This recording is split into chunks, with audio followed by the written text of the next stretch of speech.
नमस्कार. काल मी प्रत्याहार म्हणजे काय हे समजून सांगितलं होतं किंवा त्याचा उल्लेख केला होता. मला एक कॉमेंट आली, की प्रत्याहार म्हणजे नक्की कसा साध्य करायचा? तर त्याच्यावरती एक थोडक्यात सूत्र सांगतो, फार लेंदी करत नाही. स्वविषया संप्रयोगे चित्त स्वरूपानुकारा इवेंद्रियाणाम प्रत्याहार असं सांगितलं. आता ह्याच्यावरनं पटकन लगेच काही कळणार नाही.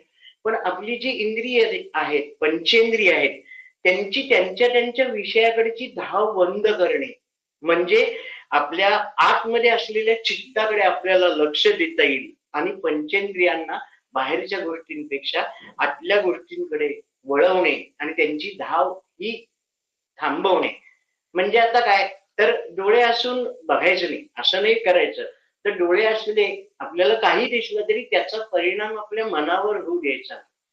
आपल्याला जीभ आहे, तोंड आहे, चव आहे, तर त्या गोष्टींचा परिणाम मनावर होऊ द्यायचा नाही. म्हणजे त्याच्यावरती कंट्रोल ठेवायचा. खा-खा सुटत खा-खा करत बसायचं नाही. कानांनी ऐकताना काय ऐकायचं याच्याकडे आपल्याला पूर्ण लक्ष द्यायला पाहिजे.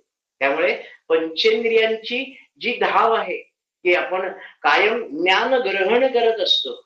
तर ते ज्ञान ग्रहण करत राहायचं. पण त्याच्यामधल्या कुठल्याही गोष्टीचा चांगला किंवा वाईट दोन्हीही अतिरेकी परिणाम होऊ द्यायचा नाही. म्हणजे आपल्याला प्रत्याहार साधता येईल. हरी ओम.